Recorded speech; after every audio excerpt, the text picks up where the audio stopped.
Ya, estamos estudiando los trastornos de la psicomotilidad, los trastornos psicopatológicos de la psicomotilidad. Ya vimos los que aparecen como conductas básicas del paciente y los que aparecen en relación con otros, y empezamos a estudiar el tercer grupo, que son aquellos que se presentan como series clínicas específicas, la primera de las cuales era la catatonía. Hay una segunda serie que son las alteraciones del impulso de tipo compulsivo. Clasificar estas conductas siempre es un problema en psicopatología porque se pueden clasificar de una u otra manera según qué es lo que quiera hacer. Yo acá sigo al doctor Caponi en su libro donde propone esta clasificación, pero la propone con algunos problemas. ¿Ah? Acá se trata de una serie de alteraciones en las cuales hay un deseo arrollador e imperativo de realizar una acción determinada, eh, y que generalmente esta acción tiene algún dejo o derechamente es moralmente reprobable o incluso puede ser peligrosa. ¿De acuerdo? Um, el sujeto pudiera intentar controlar su conducta sin mucho resultado en general, o a veces de frentón ni siquiera intenta controlarla. Y entonces uno acá podría caben cosas como la cleptomanía o como la mitomanía o ese tipo de situaciones, pero también hay otras alteraciones que eh, presentan características similares a estas tres que les mencionaste acá, pero que quedan clasificados como trastornos sexuales o quedan clasificados como disorexias. De hecho, el consumo de sustancias, como síndrome adictivo en general, también pudiera cumplir con este tipo de características, y sin embargo no va anotado dentro de las alteraciones del impulso de tipo compulsivo. Entonces es una clasificación, pero vamos a poder describir algunos fenómenos que pueden tener interés clínico. Está la cleptomanía, donde hay robos. Eh, Siempre es difícil distinguir al cleptómano del que roba de manera utilitaria. Entonces, para que califique como cleptomanía y descartar la posibilidad que se traten de robos utilitarios, entonces tenemos que se roban objetos de escaso valor para la persona, lo que evidentemente depende de cuál sea el poder adquisitivo para la persona. El robo de un chocolate podría ser cleptomanía o podría ser robo dependiendo de con cuánto dinero maneje usualmente la persona que está cometiendo el robo. En general se dice de cosas que la persona podría comprar tranquilamente, cosas que no necesita. Y además, muchas veces estos objetos son acumulados sin utilizarlos, o son devueltos o se regalan a terceros. Acá lo claro es que el objetivo del robo no es el robo, no es el objeto, sino es el acto de robar lo que proporciona una satisfacción. Esta satisfacción, que es lo central en varios de las conductas que vamos a clasificar como alteraciones de impulso del tipo compulsivo, tienen que ver con una especie de tensión psíquica que se acumula, se acumula, se acumula hasta que se descarga, y esa descarga resulta placentera, pero esa descarga se puede conseguir solo con con el acto impulsivo, en este caso con el robo. Está la piromanía, donde la persona tiene una tendencia a los incendios, muchas veces a iniciarlo o al menos a contemplarlos, y está también esta cosa placentera asociada a la descarga en el incendio. El riesgo de que te pillen también es un componente de la sensación placentera. Está la ludopatía, donde hay estas apuestas en juegos de azar, legales o ilegales, donde se juegan millones o se juegan monedas de 100 pesos, pero lo importante es que existe esta gran tensión antes de jugar, que se libera al apostar, y aparecen conductas como perseguir las deudas. Mientras, en la medida que voy perdiendo, apuesto más y más y más con la esperanza de recuperar lo que ya perdí, y compromiso en el juego se nota en que aparece endeudamiento, aparecen robos y estafas, aparecen problemas familiares, etc. La poiromanía es la tendencia a fugarse y vagar sin rumbo. Está el patiperro, el señor que vive en la calle, que prefiere vivir en la calle.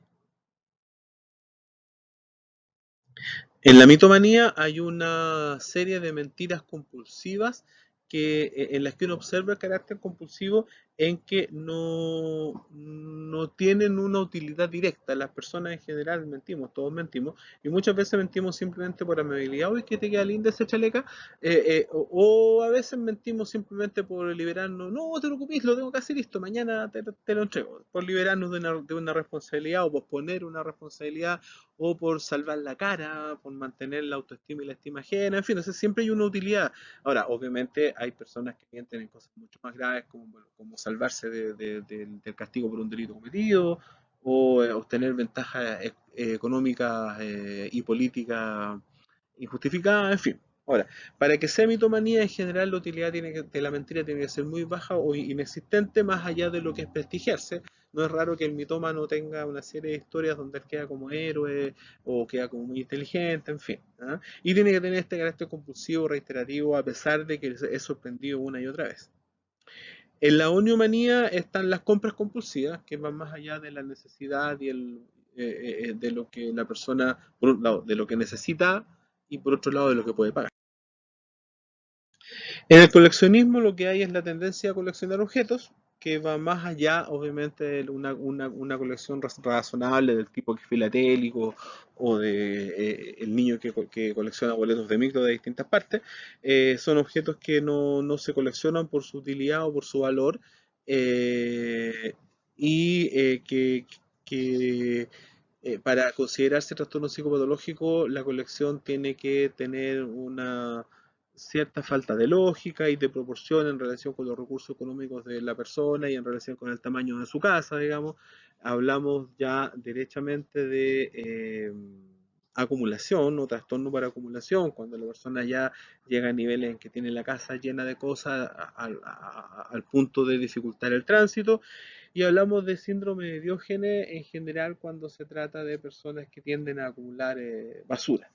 El trastorno por acumulación tiene ciertas características obsesivas que hacen que se clasifique dentro del espectro de los trastornos obsesivo-compulsivos y el síndrome de Diógenes ya generalmente se trata de personas que tienen algún grado de deterioro orgánico cerebral y que coleccionan objetos absolutamente inútiles y en ocasiones francamente peligrosos. Una paciente que se hospitalizó hace años atrás en la sala de mujeres era una señora mayor que tenía una demencia leve, leve a moderada, digamos, y que fue hospitalizada a solicitud de los vecinos que encontraban persistentemente mal olor, que al parecer venía desde la casa de ella, le intentaron conversar con ella, hubo una escena y con golpes con un palo, en fin, finalmente cuando se logró entrar a la casa la señora coleccionaba carne.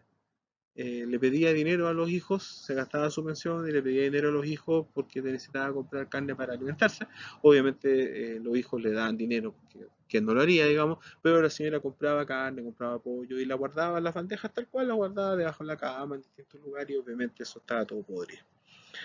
En la explosividad lo que tenemos son heteroagresiones que responden a un estímulo, pero que son absolutamente desproporcionadas al estímulo. Este es el gallo que en un frenazo brusco por una maniobra imprudente de un conductor se baja, sin choque, sin herido, sin nada, se baja del auto con un fierro y empieza a golpearle los vidrios del otro auto y grita, qué sé yo, eso. Eh, que para que sea considerada explosividad y no una conducta agresiva y cruel, tiene que tener a posteriori un arrepentimiento genuino, cosa que obviamente es difícil de evaluar. Es importante considerar que todas estas conductas, todas estas alteraciones impulsivas, en general, no eximen de responsabilidad penal. O sea, si yo tengo una cleptomanía diagnosticada claramente por psiquiatra, qué sé yo, incluso estando en tratamiento, y soy sorprendido robando, me va a tocar la pena correspondiente a la gravedad del robo. Yo no se va a considerar atenuante de responsabilidad el hecho de que yo tengo una cleptomanía. La conducta de automutilación consiste en la realización de cortes más o menos profundos en el cuerpo, a veces son quemaduras y que no tienen intención autolítica, no hay intención de morir. Las automutilaciones ocurren en general en estados de disconfort y de estrés y desesperación muy intenso. Y uno en la clínica puede ver que algunas personas, la mayoría de hecho, se cortan para aliviar el estado del estrés emocional con el corte y el correr de la sangre, entonces como que se interrumpe y en general esas personas describen, se interrumpe la gran angustia que sienten y estas personas suelen describir que no experimentan dolor sino alivio. Hay alguna ocasión en que un paciente limítrofe con una intensa sensación de vacío exterior, perdón, de vacío interior, se corta con la finalidad de ver correr la sangre, lo que significa que sí está vivo, que no ha muerto. Hay que distinguir las conductas automutilatorias que se pueden dar en el contexto de intentar modificar la conducta de otro. Eh, Hay ciertos pacientes con trastornos graves de personalidad que pueden intentar, a propósito de provocarse cortes, evitar un abandono por parte, por ejemplo, de una pareja o de un amigo, o pueden intentar que el médico sí les despache la receta del medicamento que ellos piensan que necesitan, que generalmente es una benzodiazepina o algún fármaco de ese tipo. Finalmente hay conductas automutilatorias que realizan sujetos con rasgos antisociales de la personalidad en contextos de riñas. Entonces está el tipo súper enojado echándole bronca al otro, que te voy a cuchillar, que se mira, que se pega un cortaga en el pecho. Entonces, claro, el otro va a pensar, pucha, si este está tan loco y agresivo a hacerse ese corte, ¿qué me va a hacer a mí? Pues entonces una manera de intimidar, ¿de acuerdo? Hay distintas formas de automutilación y todas denotan grave patología psiquiátrica. La tricotilomanía consiste en arrancarse el cabello que a veces es ingerido y en casos graves puede provocar calvicie zonal, de una forma parecida a la alopecia areata, pero la alopecia areata no tiene tricotilomanía. La dermatilomanía consiste en rascar, pellizcar o excoriar la piel. Para producir sería generalmente zonas de irritación o lesiones más bien superficiales. También generalmente en situaciones de intenso estrés empieza el rascado, rascado, compulsivo, compulsivo, compulsivo. ¿Ah? Está la onicofagia, que comerse las uñas, que tiene el mismo valor de la dermatilomanía, y está la dermatofagia, que es bastante más grave y que consiste en roer o comer la propia piel, generalmente de mano y antebrazo, porque obviamente acceder a la piel del tronco es bastante más difícil, y las personas muchas veces combinan esto de comerse con rascarse. Esto es un síntoma raro. ¿Ah? Yo la verdad es que he tenido un paciente con una dermatofagia clásica, era un chiquillo que tenía un retardo mental severo y un autismo además, y que en situaciones de estrés se mordía y tenía eh, lesiones en los antebrazos, donde había dermatofagia y dermatilomanía, y tenía lesiones en los muslos, donde había obviamente solo dermatilomanía, no lo vimos por lo menos que alcanzara a comerse. Eran lesiones grandes, de unos 10 centímetros en el antebrazo, eran profundas, con tejido granulatorio que seguía comiendo, inflamada. Cuando lo conocimos eso había una que estaba infectada claramente y la otra debe haber estado colonizada también. Intentamos una amplia variedad de tratamientos para controlarlo. No sabíamos muy bien qué hacer, así que todo el equipo andaba de cabeza preguntándole a todos los conocidos y buscando en la literatura qué poder hacer. Intentamos toda clase de fármacos, intentamos usar férulas para que no alcanzara, férulas para mantener los brazos extendidos y que no alcanzara a llegar con la esperanza de que con el tratamiento, digamos, local de las úlceras y antibiótico también, al sanar la lesión él no tuviera la compulsión, pero claro, sanaron las lesiones, le sacamos la férula y volvió a lo mismo.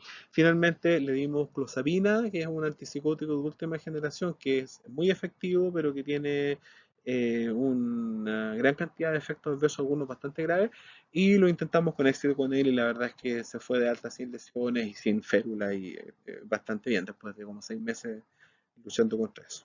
La dermatofagia es un síntoma raro que espero que no vean. Vamos a otro grupo de alteraciones de la psicomotricidad, que es el grupo de alteraciones del impulso sexual, donde están las disfunciones sexuales.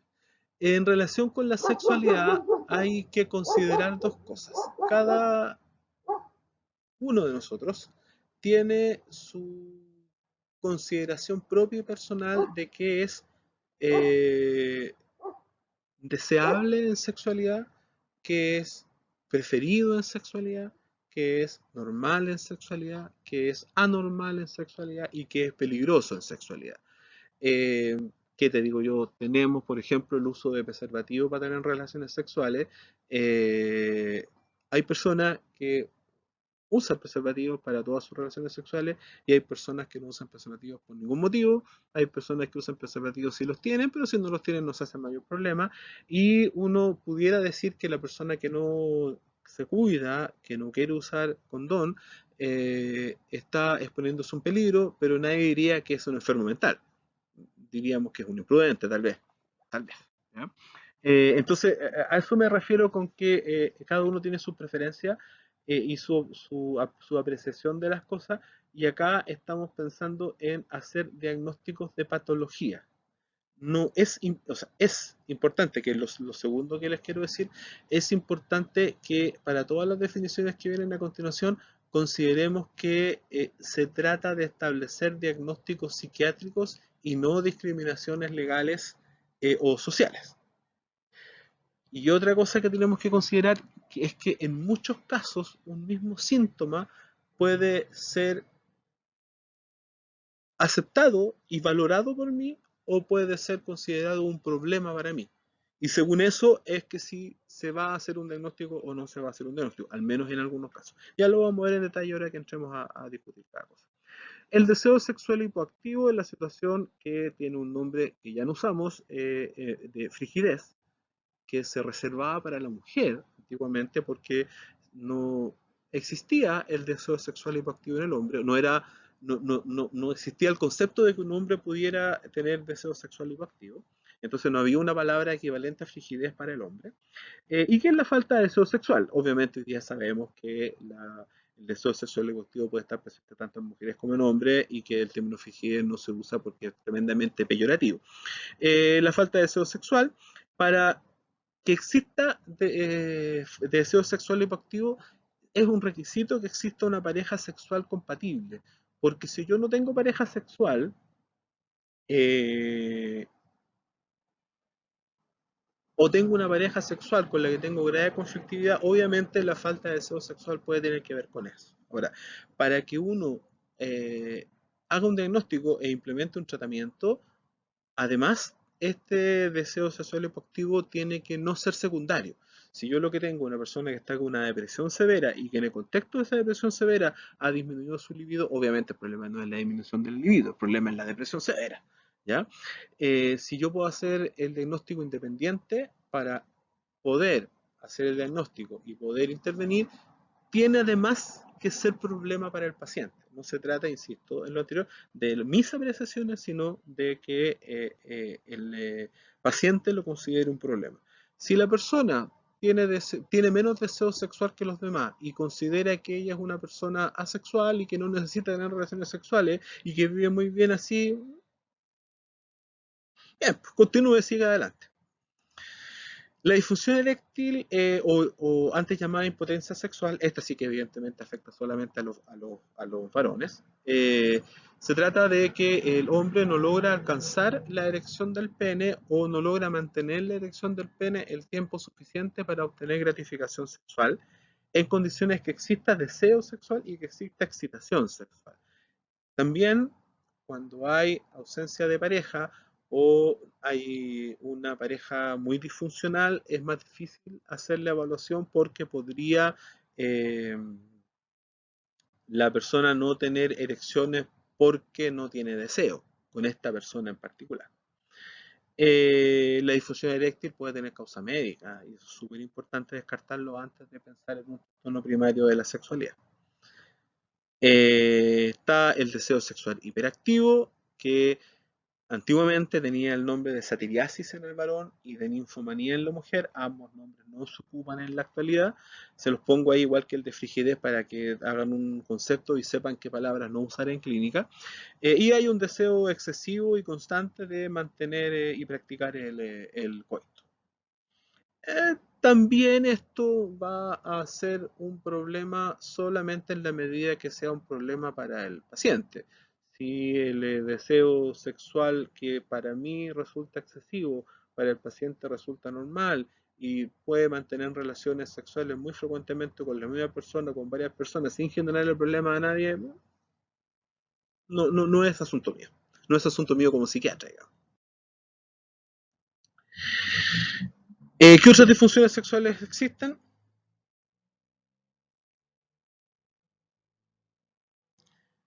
¿Qué otras disfunciones sexuales existen? Está la dispareunia, que es la presencia de dolor genital o pelviano ante la penetración, sin que exista patología demostrable, y el vaginismo, que se parece pero es diferente, en que hay una contractura dolorosa de la musculatura vaginal que hace imposible la penetración.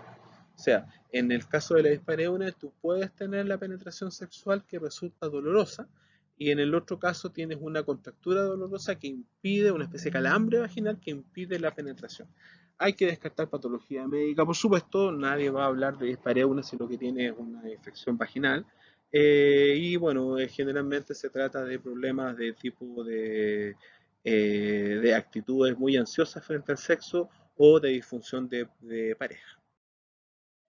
Otro trastorno o otra disfunción sexual es el retraso orgásmico. Retraso orgásmico es un nombre apropiado para varones y mujeres. En el varón, como alternativa, se puede utilizar eyaculación retardada y consiste en tener una gran dificultad o imposibilidad de alcanzar el orgasmo. La eyaculación precoz es una eyaculación que aparece antes de lo deseado, incluso a veces antes de la penetración. Fíjense que acá la evaluación de la eyaculación precoz depende de lo que el paciente desea. Él considera que la eyaculación aparece antes de lo que él mismo quiere.